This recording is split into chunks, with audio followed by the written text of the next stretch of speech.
Yeah, it's Victory Plaza, right by the American Airlines. Yeah. Cumulus is the fourth and fifth floor. The news is in the fifth. The business, our business. Yeah.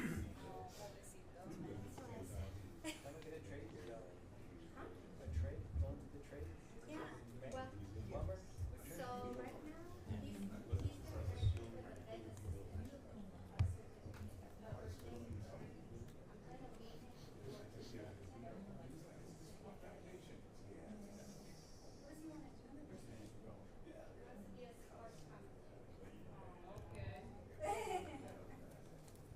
I've already told my kid she's not allowed. I told him too. Well, I won't pay for it. I should do that. I'm not paying for that college degree. We're gonna figure it out. Tanya, what does he want to do? I don't know what he wants to do, but it ain't gonna be this. He can be an engineer, he can do something that's. That's a good job, engineer. He's very mathematical oriented. I see him being like something. A civil engineer would be good. How old is your kid? 11. Okay, so get over yourself. Because the minute that you keep telling him what he isn't going to do, He's gonna. Because he is my kid. Right, that's right, that's right. So I was gonna say. Does he have your personality, Tanya? Damn it, you're gonna be a journalist. You're gonna follow my lead. You're gonna be a journalist. Then you'll become an engineer. Right. Okay, there's psychology. Okay, now I know it's start young. I have a 12-year-old and a 31-year-old. Exactly. Yeah, I see him doing something in the more analytical. Not that we're not analytical, but you know what I mean. The more science, like civil engineering kind of thing. I don't know, we'll see. He actually likes I'm excited, but it's just like. Whereas those are not topics that I am. Oh, are you like, I mean, he does well in reading and spelling and stuff. Those are not his favorite subjects. But he does, but he actually is, he checks out all kinds of books I'm from the not gonna want library. to take my nurse's home with me. I think his just, he doesn't like, I don't think he likes reading for My pleasure. mom Right, is not right. the best. He reads for pleasure. I've got a 15-year-old and a 7-year-old, and they both fit. You'd They be check those boxes. surprised. No, he is definitely my She kid. can come afterwards. You're probably right. I'm gonna end up raising a journalist, but you know, It's like just step through the psychology game. But from where? Hey, Oh, I hate broccoli. Broccoli sucks. yeah, he's, I don't know, he hasn't, he's still so young, but he's got so he's basically he's a half an inch shorter than I am. although I did know my weight.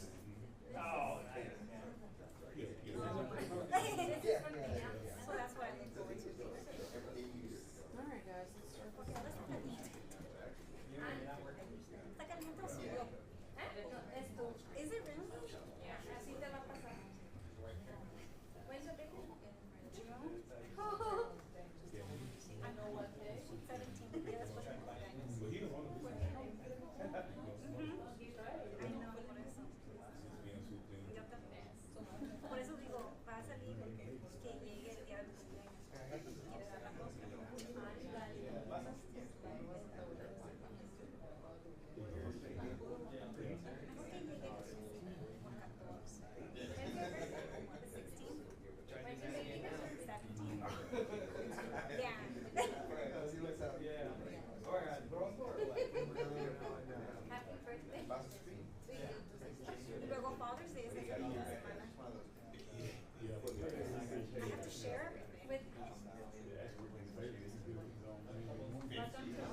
No. No, it was an accident that she didn't need. Not.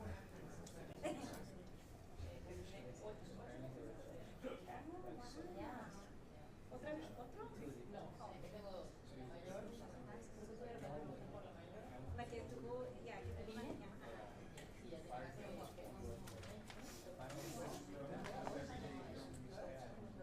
¿Nació durante la pandemia?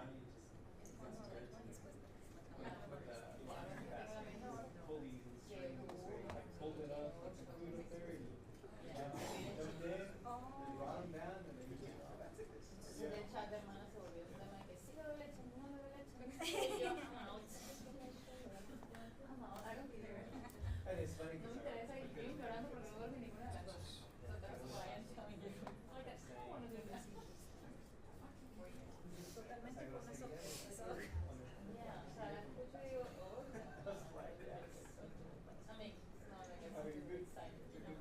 Tampoco a mí, si así pasa, si no, pues no.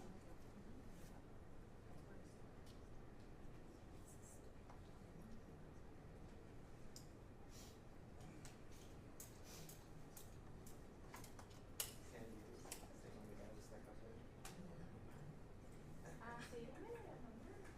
¿Era joven? Pues a que seas grande. That's true.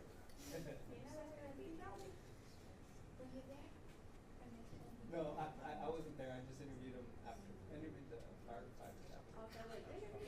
I know. Got the excuse? ¿Cuántos meses ya me persiguió un muchacho? I didn't know about that until after. So why you look like it? Sí, that's my car. That's dedication. Commitment to the bit. Well, then once you're there, you're like, yeah, wow. All right, good morning, everybody. We're running just a couple seconds behind, but I have what everyone wants, which is copies of the criminal complaint. So let me grab those and hand them out. I hope y'all are too hot in here. It's sweltering. Yeah. Well, there was cool breeze from the storeroom. I'll start one. We've got Take two. one, pass it down. Take one, pass it down. Yes, sir. So we've got two different complaints. This one you have all seen. The one that Kevin's passing around, you perhaps have not yet seen. So take one and pass it down. And I have, is everybody, the malt box is working for everybody good? I have lights there. We're good. You, what? You decide not to. Okay, great. Whatever you.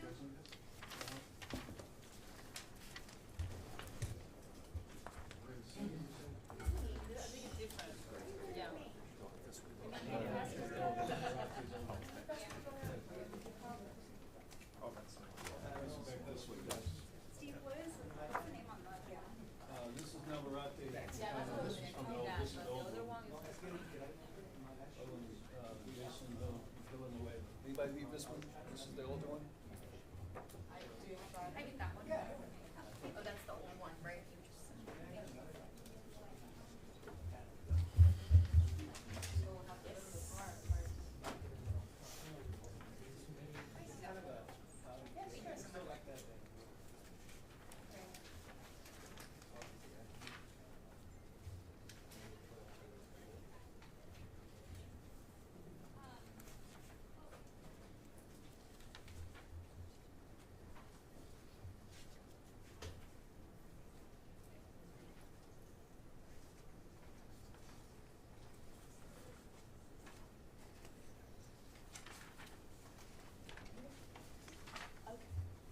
All right, everybody, we're ready to get this show on the road. Thank you all so much for joining us today. I am Erin Dooley, the Public Affairs Officer for the U.S. Attorney's Office for the Northern District of Texas. I got my speakers coming in right now. You will be hearing from new United States Attorney Leah Simonton. That's Leighasamonton. DEA Dallas Special Agent in Charge Eduardo Chavez, EDUARDO CHAVEZ, and Carrollton Police Chief Roberto Arredondo, ROBERTOARREDONDO. So immediately after their remarks, we'll be taking a couple questions on topic, please. And then we'll have time for some pull-asides. If you're interested in a quick one-on-one with one of the speakers, if I could have you line up over in the corner, and I promise we will get to everyone who wants a pull-aside. One last thing before we begin, I would ask that you consider using the images of the blue M30 pills, like the ones over there. I know a lot of you guys already have these images in your catalogs, but if you need anything further, feel free to reach out and I will get you what you need, because kids and parents need to know what pills to look for. So without further ado, I will let them get started. Good afternoon, and thank you for joining us today. I'm Leah Simonton, United States Attorney for the Northern District of Texas. I'm honored to be joined by DEA Dallas Special Agent in Charge Eduardo Chavez and Carrollton Police Chief Roberto Arredondo. We're here today to announce that we've arrested a main source of supply in the Carrollton juvenile overdose cases. 22-year-old Jason Xavier Villanueva has been federally charged with conspiracy to distribute fentanyl and was arrested yesterday by the DEA and the Carrollton Police Department. He's finishing up his initial appearance as we speak. Mr. Villanueva allegedly worked through a juvenile dealer to supply fentanyl-laced pills to Luis Navarrete and Magali Cano, the pair accused last week of dealing fentanyl to Carrollton kids. He also allegedly transacted with some of the juveniles directly, connecting via social media. These defendants trafficked illegally produced pills that looked exactly like actual prescription drugs. Most were round blue tablets inscribed M30, like the ones you see on the screen. But instead of containing oxycodone, they contained fentanyl, a terrifying drug up to 150 times more potent than oxy. We believe these three traffickers, Mr. Villanueva, Mr. Navarrete, and Ms. Cano, are linked to as many as 10 juvenile overdoses, 3 of them fatal, in the Carrollton Farmers Branch School District. The overdoses occurred in the span of about 6 months, and the victims ranged in age from 13 to 17. Those that survived suffered temporary paralysis, intubation, and other medical traumas that will remain with them for a long time. Before I go any further, I want to note that all 3 defendants are presumed innocent until proven guilty in a court of law, and we look forward to doing just that. As I've said before, to deal fentanyl is to knowingly imperil lives. To deal fentanyl to minors is to shatter futures. That is despicable. There's no other way to say this. Fentanyl is killing our kids. We are angry about it. We are heartbroken about it, and we are determined to do all we can about it. The fentanyl crisis is a two-sided one involving both supply and demand. The Justice Department and our law enforcement partners are working tirelessly to impact the supply side by charging and convicting traffickers, seizing their drugs, and putting them behind bars. But we need to address the demand side too. That's why we're urging all members of our community, including parents, teachers, coaches, counselors, school administrators, neighbors, and friends, to help us educate our kids on the prevalence and uniquely dangerous nature of fentanyl. In some cases, traffickers are pressing fentanyl into counterfeit pills without their buyer's knowledge. It is a hidden lethal threat in those pills. Fentanyl is significantly cheaper and easier to produce than other drugs, and it's highly addictive. Many traffickers think nothing of secretly substituting in fentanyl for another drug, Oxy, Xanax, even meth or heroin, if they think they'll turn a bigger profit. Make no mistake, unless it comes from a licensed medical provider, that pill your child thinks is Percocet, OxyContin, Xanax, or Adderall may actually be fentanyl. And if it is fentanyl, chances are even a small part of one pill may be deadly. Please have frank conversations with your kids. And if you see a pill you don't recognize, confiscate it immediately. Also, brainstorm ways with your kids to get out of the situation if a friend ever pressures them to take a pill. And if they're already hooked on pills, talk to them about the potential that any further consumption of a pill could kill them. It could contain fentanyl, and help them find treatment for their addiction. Finally, keep an eye on your children's social media accounts. Drug traffickers are increasingly using Instagram, Snapchat, and other social media platforms to advertise these drugs to minors. Their messages are often coded.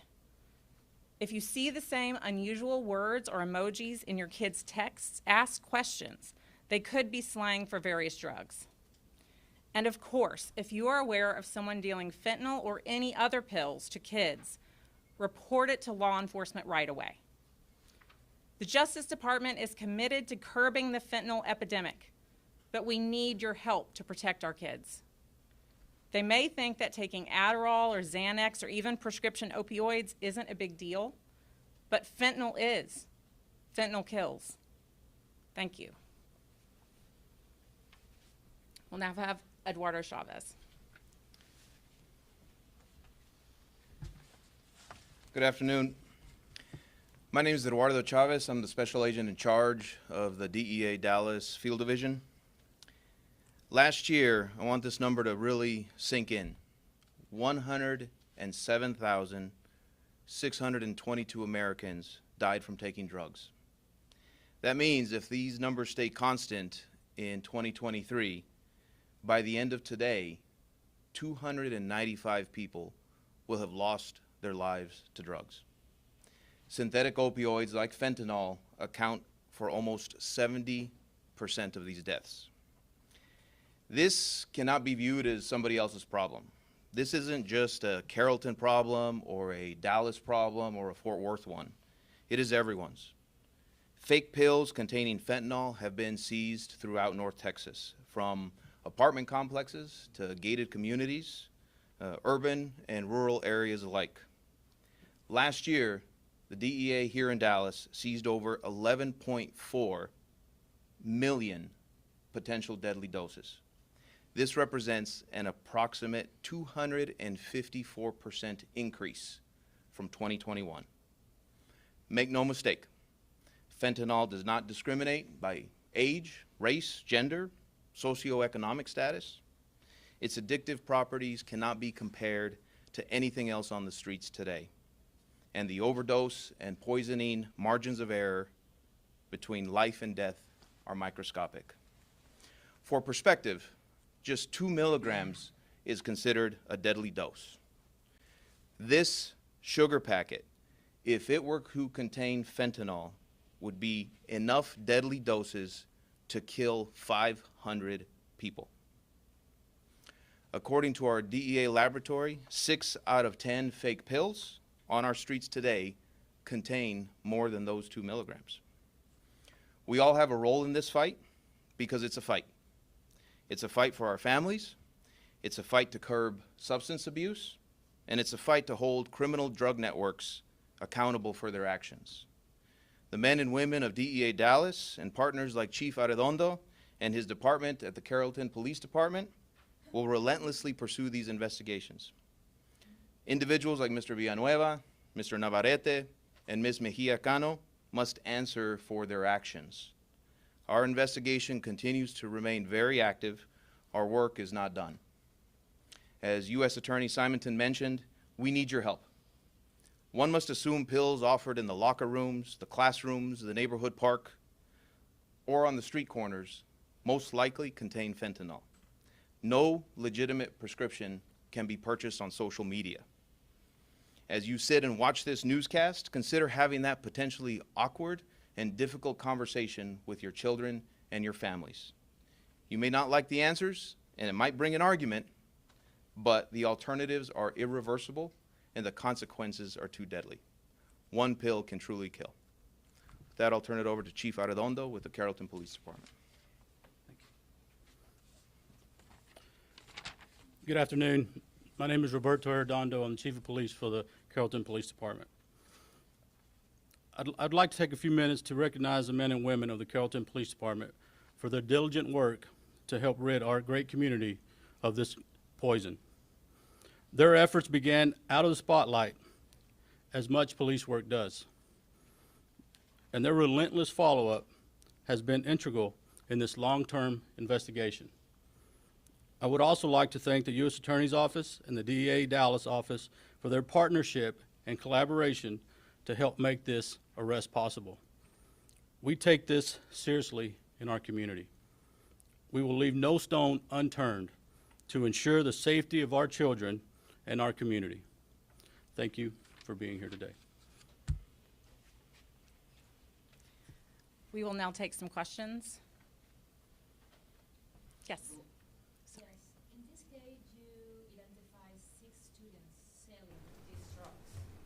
So there are more students involved, and what would happen to them? The juveniles and the prosecution of juveniles is typically a state matter, so we will defer to the state in most cases. In terms of more juveniles that might be identified, the investigation is still ongoing. Do y'all believe Mr. Villanueva was the main supplier to this house? I'm not able to comment on the investigation. We are still going to take us wherever it leads.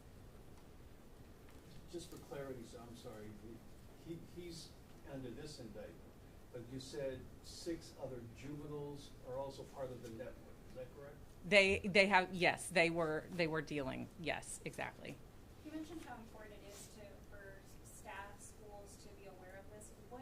What efforts are being made to also have this information in Spanish? Because I've heard from parents that that's a area of concern because a lot of the people that are named have a Hispanic surname, and some of the victims have been Hispanic. I encourage all school districts to translate, and not just school districts, all youth-focused organizations to translate information about fentanyl into Spanish and other language that are spoken in that school district. That can be in the form of in newsletters that go out, and some districts do have newsletters that go out in both languages. It can be informational sessions that are English and Spanish or other languages, but absolutely it is critical that we get this information out in the languages that are spoken in these children's homes. Chief, In addition to that, Oh, yes. and Yes. you're good. DEA's website, dea.gov, has a lot of our resources, informational for parents, students, and caretakers alike, also available in Spanish. So that's on our government website. It's One Pill Can Kill is an excellent campaign, and we urge people to go and get resources for that, for school districts or clubs, coaches, friends, family members, anyone.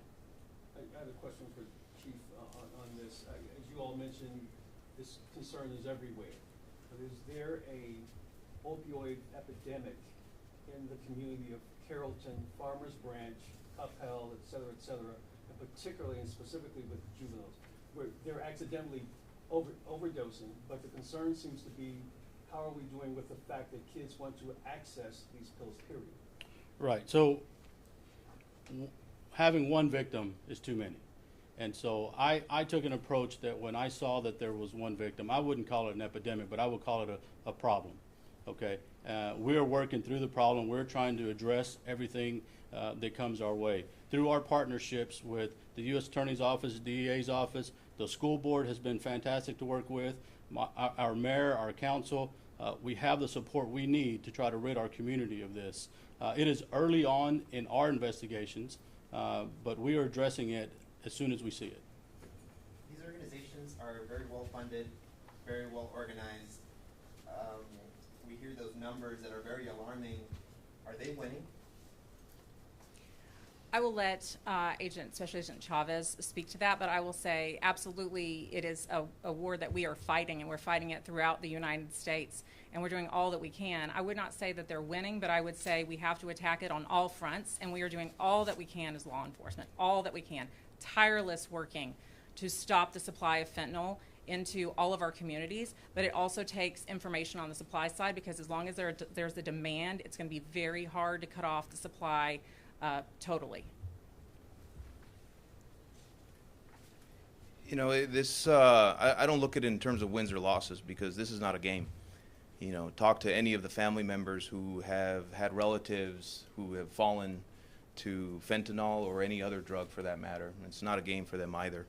You know, so for us, and our commitment is that if we can save one life, if the pills that no longer reach the customer, if the dealer that doesn't answer his phone because he's in custody helps maybe turn the tide for somebody who otherwise would have purchased one and have been poisoned or overdosed because of it, then I'll take that as a life saved, but not necessarily a win or a loss.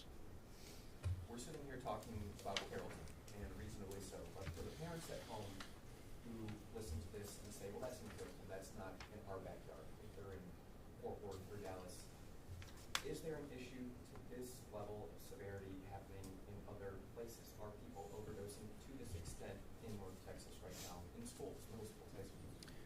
You know, I've been doing this job for over 23 years, and never have I seen such a deadly drug come across our streets in our neighborhoods. And as I mentioned earlier, it's a drug that does not discriminate. We are finding instances, and our investigations are taking us into some of the most affluent parts of North Texas, just as much as some of the more rural.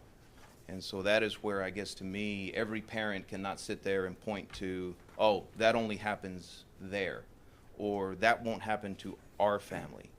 It's two-parent households, it's single-parent households, it's everywhere. And so to me, I think that is where I have such a passion in being able to relate that need to have a conversation that starts in the home.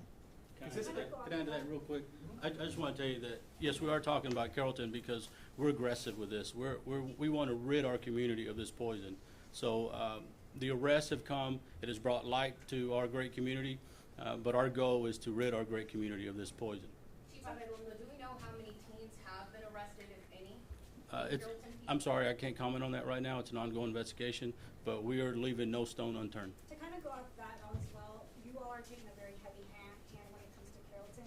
Why is it that we're not seeing maybe the same kind of movement in other police departments, or is it just happening behind the scenes and we're not seeing that as well?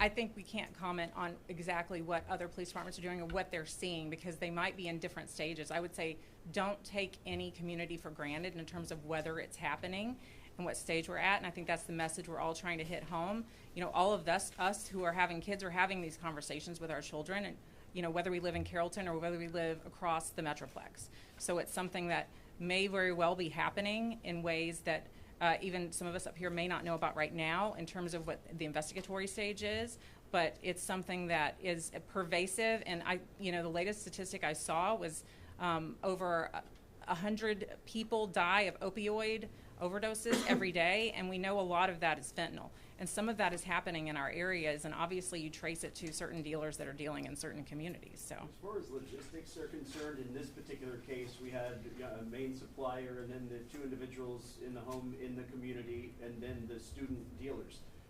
How common is that scenario when it comes to fentanyl and these types of opioid pills? Is that often how it's done, or are they acquired in other ways? Or is this scenario playing out in a lot of places? I will let Special Agent Chavez address that issue. You know, criminal drug trafficking organizations have a hierarchy, right? From your street dealer all the way up different levels, mid-level sources of supply, domestic sources of supply, and then international ones. You know, as far as this is concerned, this is a very traditional style of organization where you have different layers. Some may not know of one another, and so that's why we continue, to seek out and pull on strings, because we don't want to leave any conspirator who thinks maybe they missed this one without being held accountable for their actions. Of the 10 overdoses and deaths, do we know, were the victims seeking out an opioid of some sort, like an Oxy or Percocet, something to that effect, or do we know if they were specifically, if they knew they were taking fentanyl? You know, I don't think we're necessarily in a position to say how they ended up getting it. I mean, the point is that they were able to get their hands on it, and so from a law enforcement perspective, we wanted to be able to immediately identify the people who were providing it to them. I think every family is opting to have their own conversations in their own homes and seek resources for what has happened to their children. So we'll leave that with them. Was this particular individual distributing or targeting just high school students, or did he have other sort of customers in the community? That's the thing with drug trafficking, right? You have to have somebody who is interested. You have to have a customer. So, I wouldn't necessarily use the word targeting versus somebody who has money or something to exchange for these pills. And unfortunately, that's where that leads us to. So a lot of times it's more customer base versus I'm going to seek out this one particular individual. He's how social media plays such a big role in this investigation and really tracking down this man? Everybody has probably a phone or maybe even two phones in their pocket right now, right? We're not more than a few feet from them, and we sleep with them just a few feet away. Social media, I think, is a part of our everyday lives. There are certain platforms that, by their nature, have a degree of anonymity that is attractive to some, and with that comes a criminal element. We also know that younger people tend to, take advantage of the social media that's out there, and many times that's a little bit of a disadvantage for parents or grandparents that might be raising children. And so again, I just go back to why education and conversations are so key when it comes to this. Okay, I think we've got time for one more question, and then we'll move to pull aside if people have additional. Or maybe we can move straight to pull asides. Perfect. All right, everybody. Thank you. Thank you. We'll have our speakers over here. Just come see me if you are interested.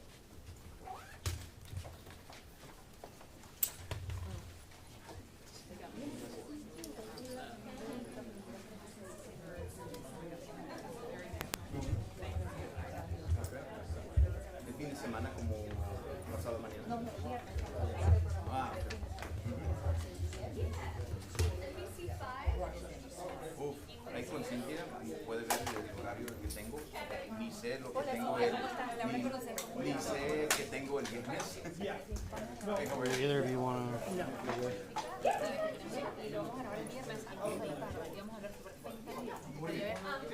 Serían no más de 20 minutos de su programa.